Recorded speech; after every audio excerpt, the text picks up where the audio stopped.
Time is 3:31. We are calling the meeting of the Redevelopment Authority of the City of Erie on March 10th to order.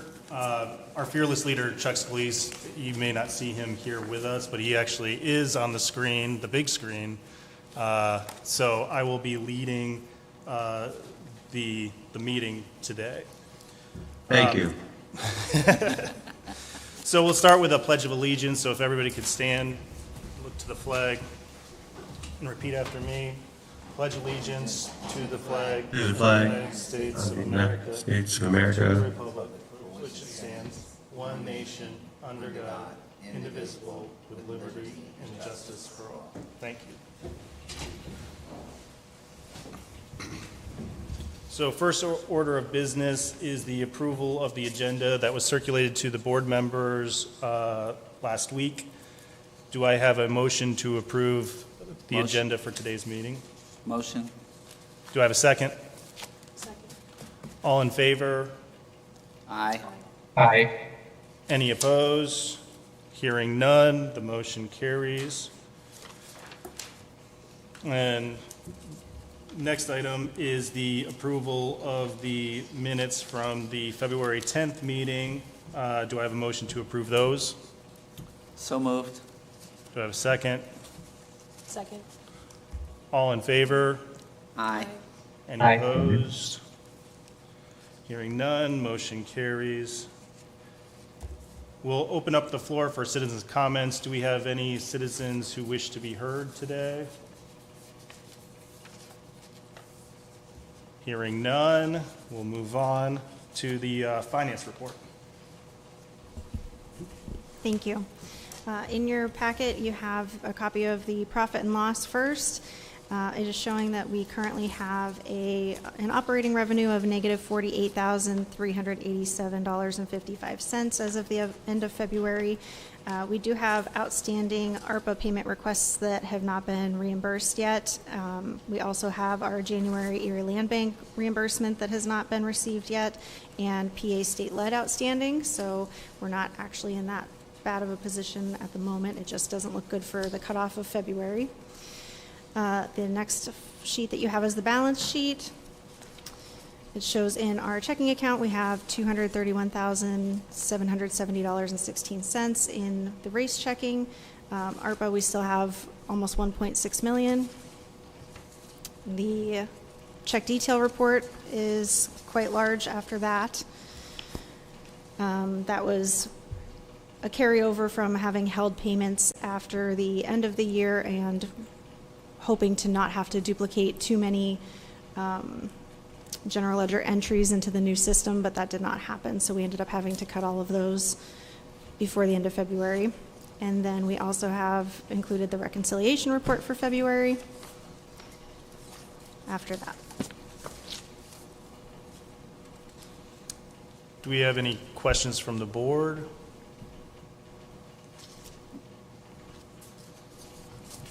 Is that a no? None? None for me. All right. Hearing none. Do I have a motion to approve the finance report pending audit? So moved. Do I have a second? Second. All in favor? Aye. Any Aye. opposed? Hearing none, motion carries. Mr. Vice Chair, could Yeah. I address the board for a moment? Sure. In your packet is a letter from Baker Tilly, and I know at the February board meeting, you know, April had mentioned it, and I certainly, you know, assured that the board would have Blackbaud financial statements at this point, and we were positioned to do that, and it was unknown to myself, April, and Corey, you know, in the finance office, as to where Baker Tilly's implementation was, not Baker Tilly, Blackbaud's implementation was. The last week of February, we found out that our consultant with Capital Business Solutions, Zachary, has not got to implementing our accounts receivable portion of the Blackbaud program. So in my frustration with the way this is going, I reached out to Isaac from Baker Tilly, who's been working with us, and Zachary from Capital Business Solutions, who's supposed to be in charge of our implementation for the Blackbaud Financial Edge NXT, and expressed my displeasure with the amount of work and continued blame being placed on April and Corey in not getting things to them in a timely manner, and expressed that we're they're trying to keep the operations of the authority moving at my direction, and that they're supposed to be the ones driving this ship. And so Isaac met with Zachary last week and emphasized the fact that they are the ones that are supposed to be doing this and doing it in a timely manner. So Baker Tilly provided this letter for the board just to try to give an overview to the board as to where things are, and so that the board is aware that we are doing what we can on our end, and that Zachary with Capital Business Solutions is not fulfilling his end of keeping this moving forward. So we're going to reach out to his management at Capital Business Solutions and hopes to kind of put some pressure on him to get this implemented. I would like to say the end of March, but right now it looks like probably May will be when we'll have Blackbaud Financial Edge statements done, because of the amount of input that will have to be done by April and Corey into the system. He did inform Zachary from Capital Business Solutions, did inform Isaac last week that he could do another batch upload into the system for us, which was the first time he had said he could do that for the 2025 year, which now April and Corey have done already a substantial amount of that data input into the system. So all the data is input, it's just a matter of them going through and processing. Is that what I'm understanding? Or? So they still have the one module, the accounts receivable, that hasn't been added to our software yet. Okay. So they've still got to implement that, upload all the historical data, but then April and Corey still got to go in and then input all of 2025's data into that. Zachary only currently has 2024. Okay. And so it was implied to us by Zachary at the beginning of 2025 that it was going to be our responsibility to do that. And April and Corey it was on their schedule. They had agreed to do a little extra time the last week of February to get all of the January and February in, so we could have the board financial statements in Blackbaud. And during that time is when we found out that the accounts receivable module was not even ready for us at this point. Yeah, so it looks like based on timeframes, it looks like April, and then there's going to be some back and forth. So you're thinking realistically May? Yeah, it's looking like May we'll have Blackbaud statements with budget versus actual and everything in the new system. So it'll be a whole different interface moving forward. Yes. So I apologize. We're doing the best we can, but like I said, for Capital Business Solutions to think that April and Corey, this is the only thing they're working on was completely absurd. So. Mm-hmm. Yeah, Aaron, I was going to ask, I think you just kind of confirmed it. So the real kind of choke point was Capital Business Solutions. If there's anything I can do in my unofficial capacity at Baker Tilly to push it along, I'm more than happy to nudge Isaac or the principal in charge, Caitlin. But it sounds like most of it is on Capital Business Solutions. Really unprofessionally blaming the Redevelopment Authority staff for their lack of movement.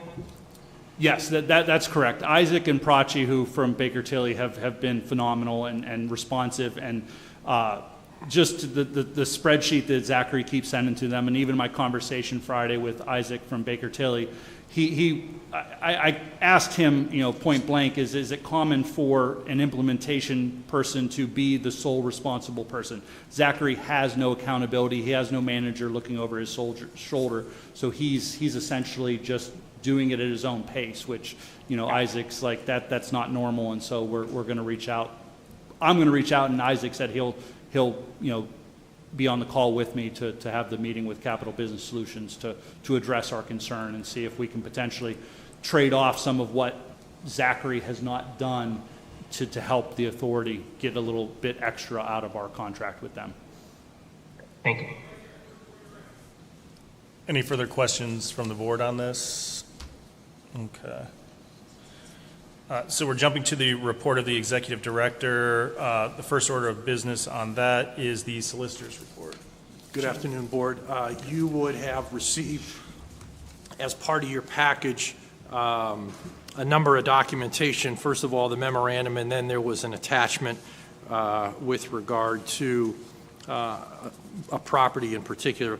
The first one, 711 West 18th. First of all, I'm glad and delighted to see that this is shrinking in size. So we are continuing to make progress again with the help of Aaron and his whole team, and quite frankly, the entire office from top to bottom. 711 West 18th Street. We had been working with this gentleman for an extended period of time. Again, Kyle's been instrumental in working with the right people to make sure that the property is cleared out. We're making a final distribution in accordance with the just compensation. This was a case that has been going on for an extended period of time, and there was a lot of frustration involved. So appreciate all the help and guidance that the office has been able to do, but we're going to have that wrapped up, and hopefully this is going to come off of the agenda here for next month, or certainly the next month afterwards. Patterson Avenue, we are in the process, and we've located heirs to make the final distribution, and that property is going. The rehabilitation process is probably going to start here in short order. You did receive my memo following the hearing with regard to item number 3. Item number 4, demolition is scheduled, so we're going to have that matter concluded as well. For the past number of months, I've talked about industrial lots, and we're anxious to get those transferred, working with a local attorney to get that processed, reached out repeatedly. I'm at a point where I'm just going to finish the deeds and send it to them for signature instead of waiting vice versa from the seller's end. So just going to kind of take that bull by the horns and do that. And then working with another local attorney on 2 properties that I think the city of Erie is intending to purchase 2 empty lots, 2 that are titled in Race's name. So that should be done here in short order as well. There was some back and forth as to who was to prepare and submit the documentation. We've cleared up that it's their responsibility to make that proposal to us, and I'm helping to facilitate that. Again, kind of taking the bull by the horns and doing what needs to be done to facilitate that. So in all, we've made great progress, and I really appreciate Aaron and his entire office in helping throughout this process to narrow it down from usually a 2-page report to a 6-item report. So thank you again, Aaron. I have a question on number 1, the Board of View hearing related to valuations on hold. I'm assuming that's because there's been consensus on the distribution or the just compensation award? That is, the backstory was that appraisal, it has value, but it's been used as a storage facility, both inside and out. So what we had done had negotiated a resolution for the payment with the understanding that he was going to remove those items. That agreement never got signed, much to the dismay of his local attorney, who basically washed his hands of it. So what we did was the agreement entered into was a little bit more than what the appraisal was, but that agreement was never signed. So what we've done is we've extended it a couple of times to try to accommodate it and to let the other local attorney try to work something out, all to no avail, all to the other attorneys no avail. Mm-hmm. So with my directive, just said, you know what, clear it out. We'll add that to our cost expense, and we'll make the distribution in accordance with our appraisal. Now, that other side has the right to hold a hearing on value. I'm going to add to that, or subtract from that, our costs to remove all the items. And this is a property in Little Italy. It is full, and the yard is full, and the back alley is full.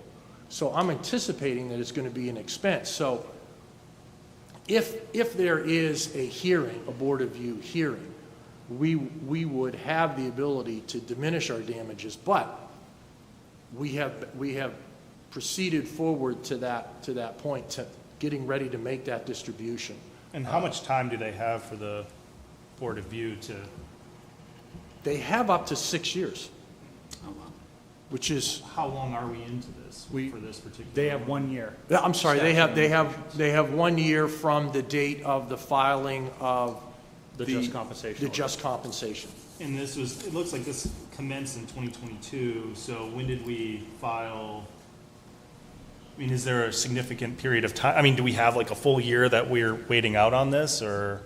I think that we're within the year, the clock is ticking, the 1 year has not expired. Okay. So we were trying to accommodate this person, and they had a local attorney who we were working with. But it is 1 year from the date of the filing of that just compensation. So I'll confirm that for the board. Okay.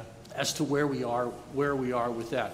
But it was to a point, we were so frustrated that we were kind of being delayed that I said, look, full steam ahead, let's go. Yeah. And I saw that with number 5. It looked like it was like the same report, month after month. So I'm glad to see that you're. That's moving exactly on. right. Yeah, that's exactly right. And I'm more than happy to do that. I wasn't asked to do it, but it's in our best interest to make sure that the deed coming into us is right, and how I or we want it.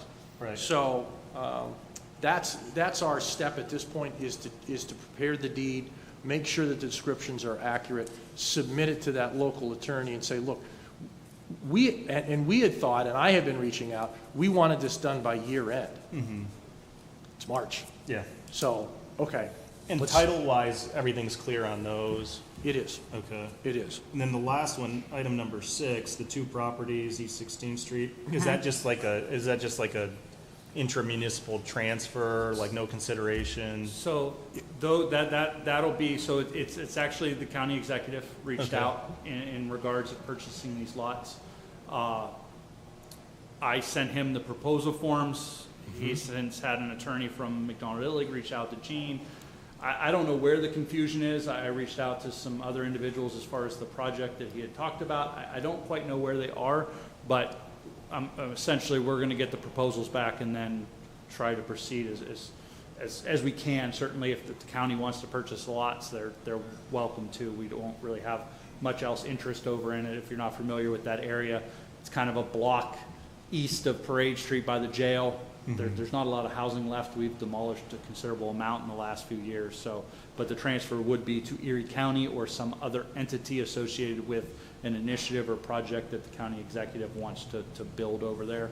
So, don't really have much more as far as details on that. And so we don't have any feedback from our initial proposal at this point in time? No. And when I received the email, I was confused, going, they're sending us our blank proposal forms, and I'm going, what do you want me to do here? I don't know who and I even to today, I was confused. Who's your client? Is it the county? Is it city? Who is it? I can't put together your proposal. I'm willing to help and do as much as I can. And what is your proposal amount?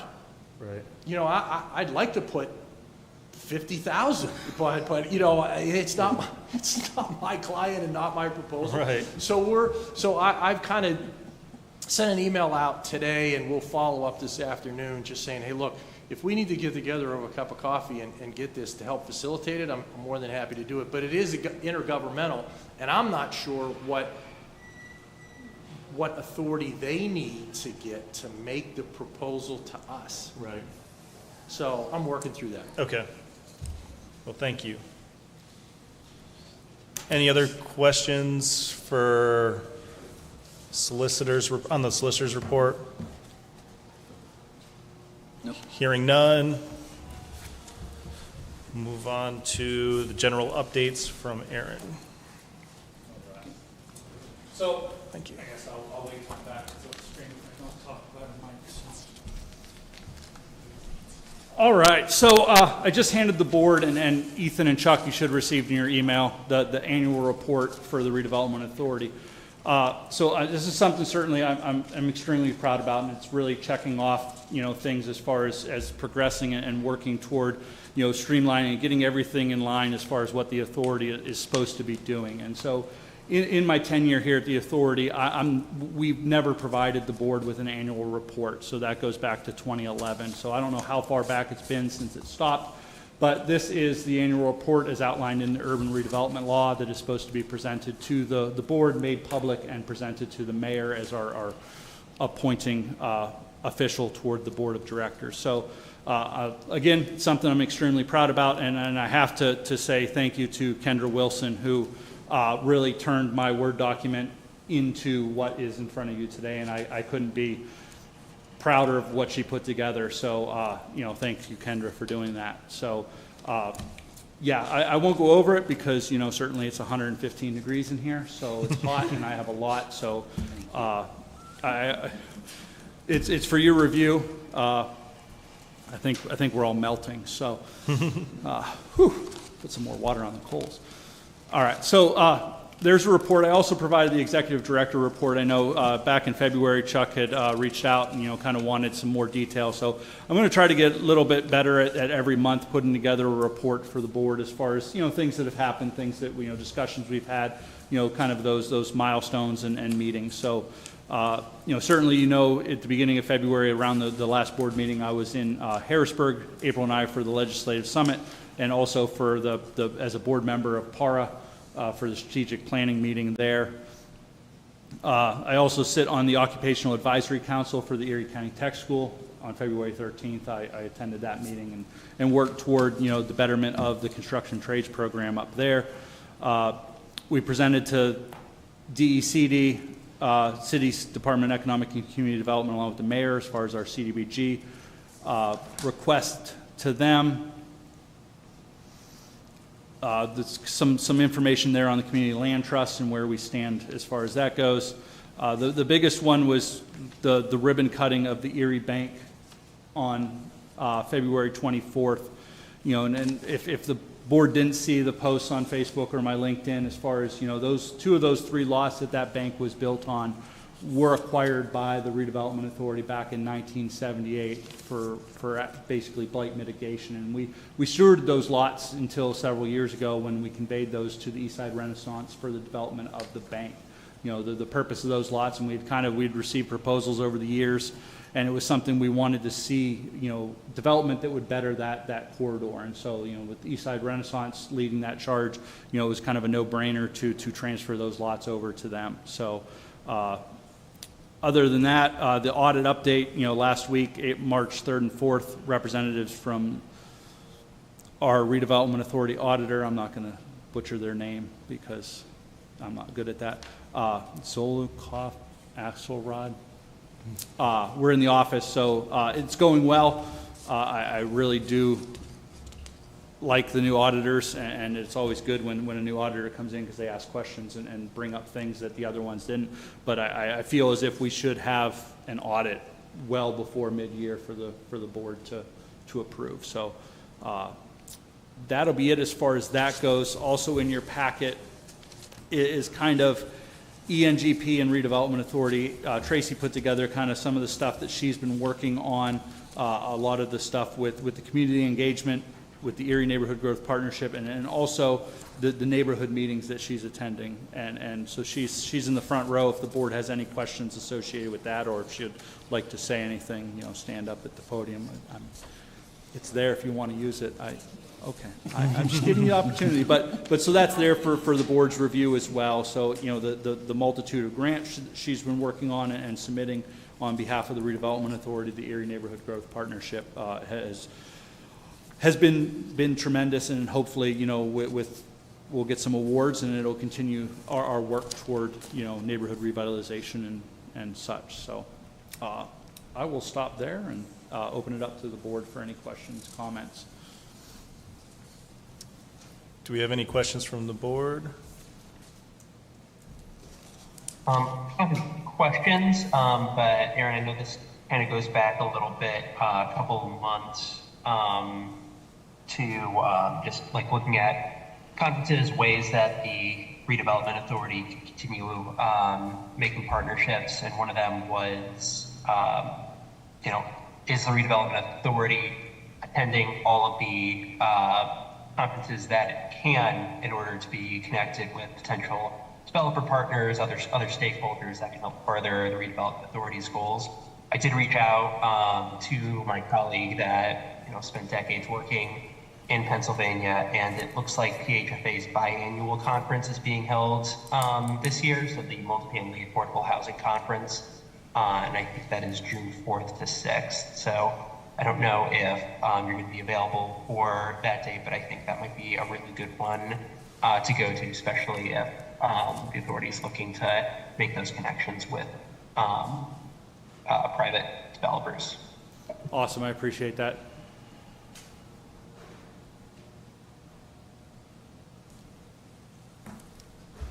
Anything further from the board? All right, if not, then we will move on to unfinished business and new business. Looks like we have a couple resolutions to review.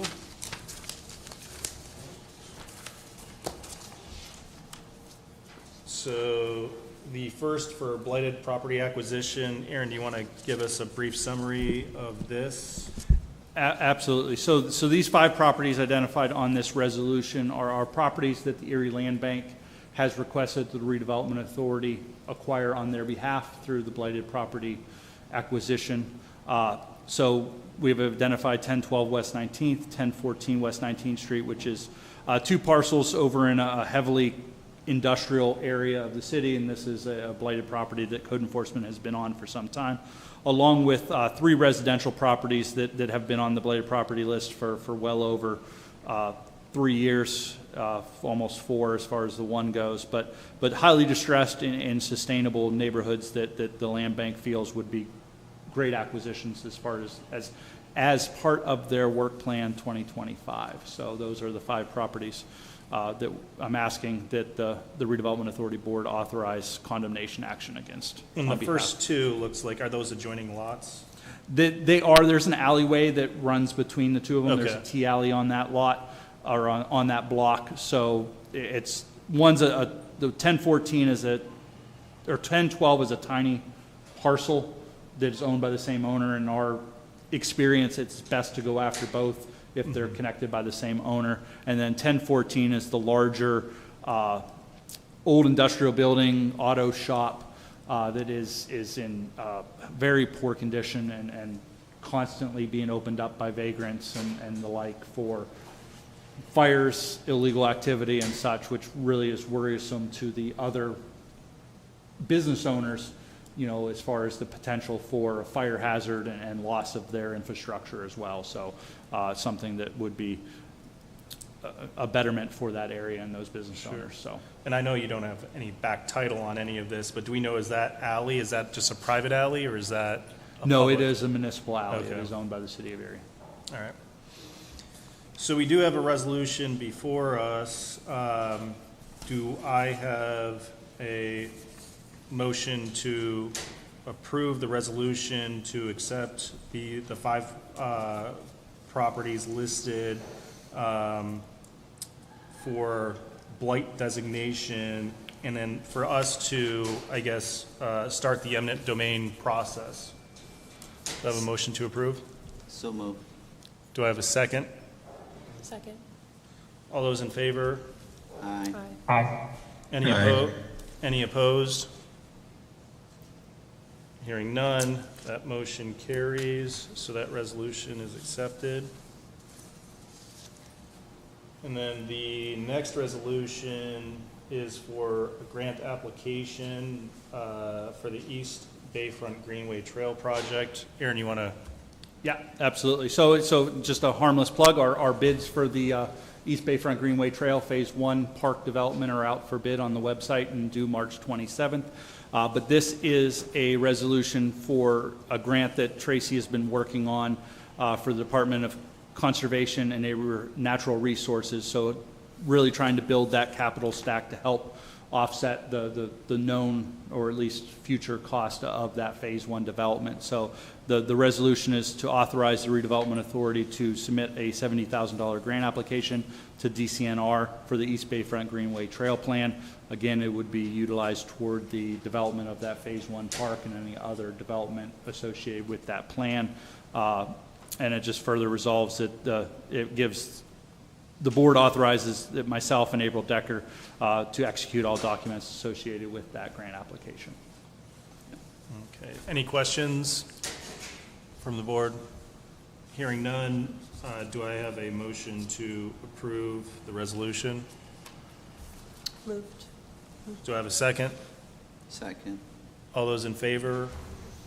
Aye. Any opposed? Hearing none, motion carries.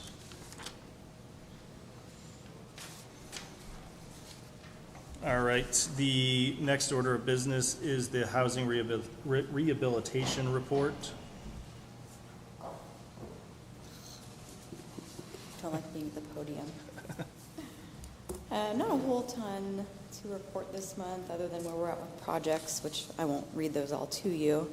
Probably the biggest thing is, as far as we know, our period of performance on our new lead grant started on March 6th or March 1st. So barring any directive otherwise that has not come yet, we're moving right along. I've got a pipeline of applicants already going for that. The other big one is contractors, of course, especially with the weather getting nice, we're heading into construction season. So this is when we really need to be making a push to get some new contractors. We'll have a lot of county jobs coming up with the whole home program and, of course, lead jobs. We do have one potential of the new inquirers among contractors who's interested in becoming a lead contractor. He is currently doing lead contracting work in the state of New York. So he is working with the state of Pennsylvania right now to try to get that certification passed over here. That would probably take some time, but he is interested. We have another one of our EPA classes that training classes that we're hosting at ECAT at the end of this month.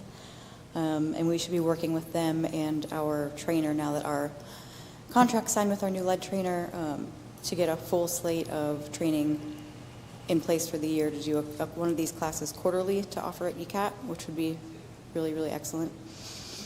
Shameless self-plug, I passed my risk assessor exam in Ohio, so now I had to do all the same things to submit for Pennsylvania and start the process all over again, because reciprocity is not as simple as just saying, here I passed, I have to pass in Pennsylvania too. But beyond that, back to contractors, we're not really having a ton of luck procuring new contractors, particularly out in the county. It seems like the biggest challenge for them, a lot of these are smaller contracting companies out in the county, and they don't have the ability to front a lot of project cost up front. So, payment turnaround times can be really difficult on them. And so that seems to be our biggest barrier to entry with procuring new contractors right now from what we've been able to determine. That's about it. Yeah, so contractors help in closing. Do we have any questions from the board? I think a general congratulations is in order. Mostly we're just excited to get going on the new lead grant, with federal grants being what they are right now. We're certainly excited to get going on it, and it seems like we did get notification to attend program manager school with HUD next month, which is roughly 5 minutes from now. But everything seems to be moving along. We've certainly been getting applicants, so that's good news. All right, great, thank you. All right. Thank you, guys. Next item of business is the Neighborly Software I don't know, is that Aaron, is that you? Yeah, Okay. yeah, I can speak to that. So as everyone's aware, as things go and pieces move and that, you know, we several years ago, we implemented a bunch of different things and to make ourselves more productive as far as software wise. And so as it goes and things improve and software companies develop and grow, there becomes a time when certainly you come across a software that would be better for the redevelopment authority. And so when Kendra and I were in DC for new grantee orientation, you know, a lot of the grantees were talking about this Neighborly software. And so, you know, Kendra, we're sitting there at the table, she sends an email out, you know, Martin from Neighborly reaches out and we set up some meetings. And so since December, we've been kind of going back and forth and working with Martin to try to see if Neighborly would be good for us. And so we've had several meetings with him. I know Kendra has reached out to some of the other people across the state and other grantees that utilize it. And so we got a proposal from him. And so we've done our due diligence and vetted out what this software can offer to us. And so I put together this because I wanted to kind of outline what we have and what Neighborly would be providing. And so really this proposal for software transition to Neighborly, current softwares is the big one. You know, so currently right now, you know, the authority has a license with the mortgage office to manage our mortgages. And so certainly when I had come to the board and asked for us to get the mortgage office, we had the mortgage or the loan programs that we were going to roll out. We had a thought that we were going to do all these consumer loans, and that was all prior to us realizing and getting the determination from Ed Smith at Marsh that certainly we couldn't do that many consumer loans without all of the paperwork and that goes along with it. So certainly, you know, the board's aware we have the $5 million loan on Ironwork Square, and then we still have some additional loan money that will go out, but not to that level to which we would be monitoring loans that we had anticipated. Now, we still use the mortgage office for our deferred payment loans, our forgivable loans, CDBG and such that we do. This software is built for those. And so it would still be built, it's still built for the monthly payment loans. I'm not going to butcher that word because I'm sweating too much. But so that right now is based at $15,000 a year plus $7,000 for 2 additional users. So $22,000 a year annually, and our contract expires the end of this year. So we're paid at the end of this year. Our contract with mortgage office will be done. We would have to renegotiate a contract. And as the current structure goes, more than likely will go up. Right now, exact, and I butchered that, exact estimating software, we pay $6,000 per license per year for our inspectors to write scopes of work. So $18,000 a year annually we pay for our estimating software.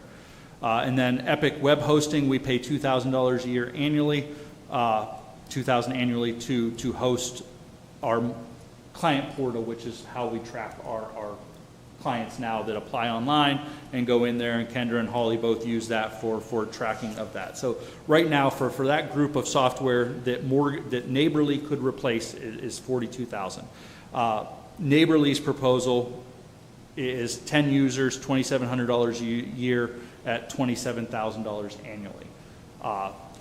So if you look at Neighborly Software's proposal, even with the $19,000 one-time fee for implementation and loading all of our existing information, our historical data into Neighborly, it's still only $4,000 more a year just for the initial first year than the continuation of the 3 software platforms that Neighborly would replace.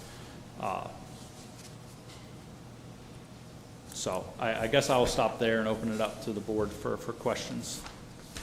Just to confirm, the mortgage office software, you said that would be replaced by Neighborly as well? Yes. Okay, and they have, I guess, the functionality to take whatever information that we have now and run the amortizations and do all that stuff. So, again, just flat out replacement. Flat out replacement, yes. Okay. And so part of the $19,000 implementation is to take that CSV file out of mortgage office and implement it into Neighborly as well. Okay. Yeah, we lose some functionality because Neighborly's not quite the consumer-facing mortgage software that the mortgage office is. We can't do ACH notcha files out of Neighborly, but we can create them. We just have, there's a little bit more manual process behind it. But like I said, we don't have the 150 consumer loans that we had anticipated having when we got authorization to go ahead with the mortgage office.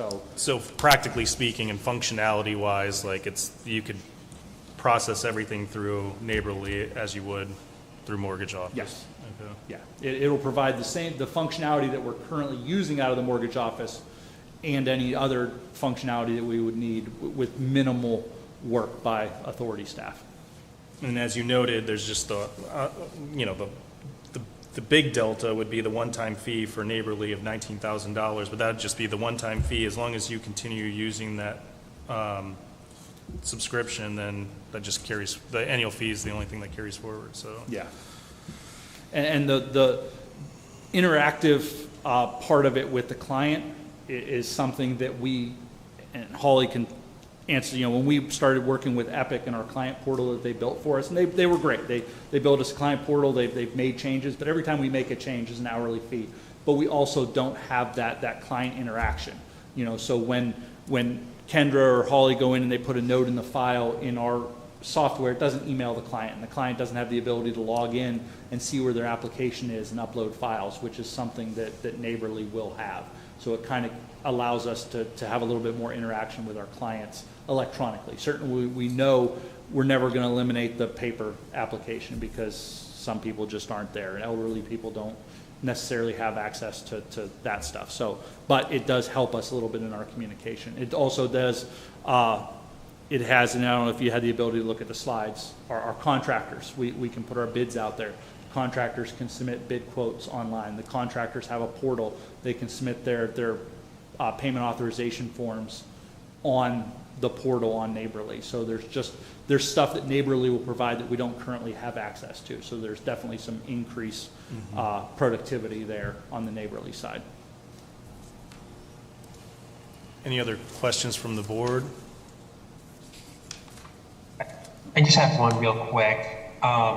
So I just want to make sure that before we proceed with this, that it indeed is going to, be a smoother process, a more efficient process, just because I don't want, I trust, Aaron, that you and your team have done all the due diligence necessary, but I just want to triple check that it's not going to be like a repeat of the accounting systems where, going to QuickBooks and Blackbaud and everything like that. I just don't want to make sure that, in another year or two, we're not going to be jumping to another system.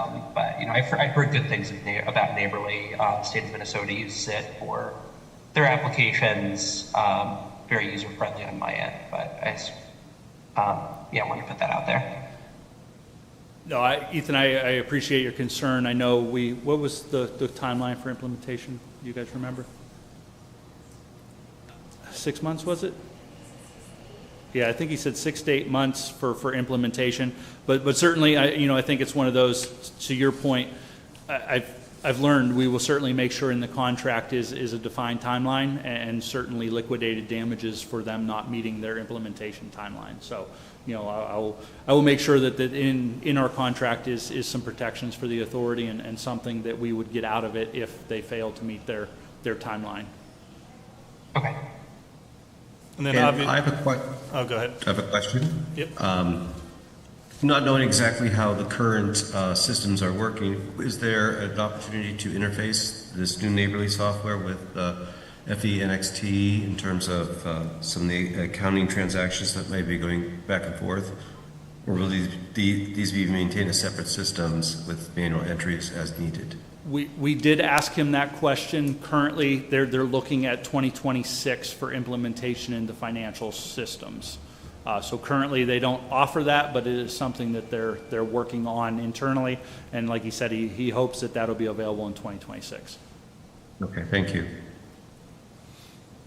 And then with the existing programs, I guess we know that once those expire, if we're not renewing them, they just cut off, I guess, or we have to provide certain notice? So under the mortgage office, like I said, our contract expires in November of 2025. Sure. So that would be just a non-renewal of that contract. Okay. We've already canceled our additional 2 users on mortgage office because the cost just, and usage of it just wasn't justifiable. So, and as far as Epic, we would just abandon that part of the portal and wouldn't utilize it anymore, and just pay for our hosting of the website and not the Okay. portal. And then would this be something then for next year, or is this something that you're looking to implement now? Like, how quickly are we looking at this? Given that the mortgage office expires and then we would lose all that historical data that is in there in November, it's something that I would like the board to approve us to start so that we can complete implementation in time to extract all that data from the mortgage office before our contract expires and we lose access to that. Because since Cynthia and Angel have done a substantial amount of work of inputting all of our mortgages going back to the 90s into the mortgage office, and that's data that we can pull out and extract and put into Neighborly without having the need to re-input all that data. And so you would be looking at doing that sometime, you said, what was it, September, October? Yeah. Okay. Any other questions? And one more question, kind of more of a global question. So Neighborly is a web-based, cloud-based application, is that correct? Yes, Neighborly is a 100% Okay. cloud-based application. So is the hope that the authority moves everything to cloud-based applications and not to have anything on server? Is that Yeah. in a plan, or? Yes, that's been the plan since QuickBooks Online, Blackbaud's cloud-based. Everything else essentially we have is all cloud or server-based outside of the authority or the city of Erie. So we log in remotely to just about everything. Okay, great. And that should enhance security and minimize cyber threats and so on. Yes. Perfect. Any other questions? So for purposes of the motion, I guess, or resolution, what are we looking to achieve now, today? Is it continued exploration of this, or is it, are you looking for a specific authority? I was looking for a motion to enter into the agreement with Neighborly. We have pricing so their March 1st of 2025, their pricing it was to increase with Neighborly. He locked us in under February because I told him I wouldn't be able to get anything as far as approval to move forward until March. So it is my ask for the board for a motion to enter into an agreement with Neighborly and start the process of transitioning over to Neighborly software for the redevelopment authority's operations as far as client mortgages and scope writing. Okay, and then we would just have like kind of that carryover period from now until September, October, whenever mortgage office expires, but at the same time, you've gotten rid of the 2 additional users. So it kind of is what it is at this point. Yes, yeah, mortgage office is the only one we're tied to at the current time. As soon as the Exactware licenses, which we have to renew every 6 months, would come to expire here in the next, I think it's 2.5, 3 months. Okay. Those, we just wouldn't renew those. And it would allow then the inspectors a chance to start exporting a lot of their project data into Neighborly and get some of those files And we would, transferred over. when you sign the Neighborly contract, that's like the date, that's going to be the start date for it, and then, Yes, they would Okay. then start our implementation and assign us the implementation team to start compiling and designing Neighborly to fit our needs. okay. 6 to 8 months. I believe so. I'll follow up That's- with that's Mark. good. That's- Yeah, By the end of the year, at least. yes.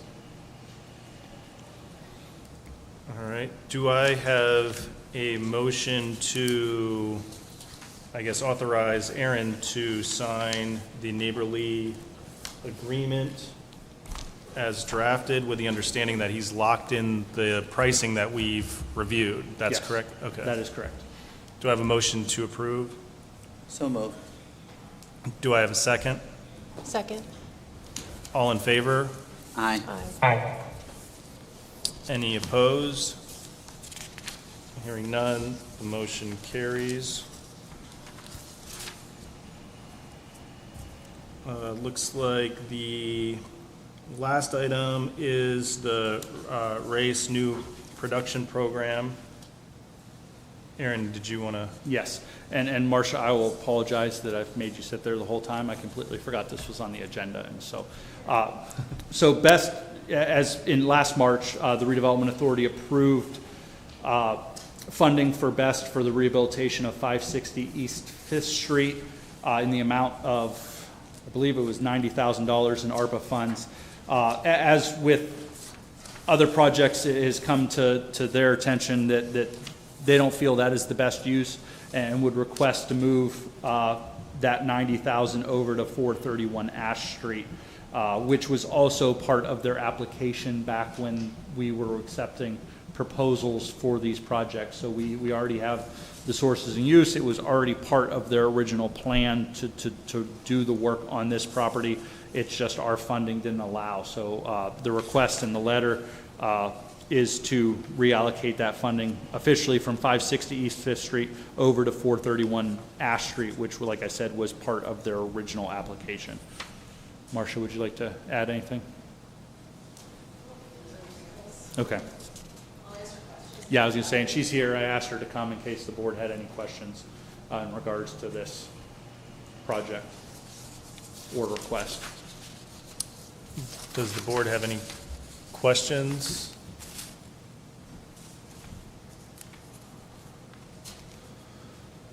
Hearing none, do we have? No, sorry, Okay. I was Go ahead. slow on the button here. So we originally, the intention was to renovate a multifamily building, and now the request is to move the same funding to a single family? No, it wasn't multifamily. It was an apartment above a market. So it was a Okay. commercial space on the bottom floor, and we were not going to renovate that. We were going to renovate the apartment above it, which was single family. Thank you. So I'm just trying to quickly read through this. Yeah, so to that point, Chuck, it's a one for one. It's one unit to Okay. one unit. So we're not losing a unit of production out of the program. It's staying status quo. And it's directly across the street, is that right? Yep. Okay. And actually, the house has, I believe, an additional bedroom, Okay. whereas the apartment does not. So. Okay, thank you. Any other questions? Hearing none, do we have a motion to approve the reallocation of funds from 560 East 5th Street to 431 Ash Street? Moved. Do I have a second? Second. All in favor? Aye. Any opposed? Hearing none, motion carries. Thank you. Thank you. Looks like we don't have any other additional business, so do I have a motion to adjourn? So moved. Do I have a second? Second. All right, all in favor? Aye. Aye. Any opposed? All right, motion carries. Thank you, guys. Thank you. Thank you.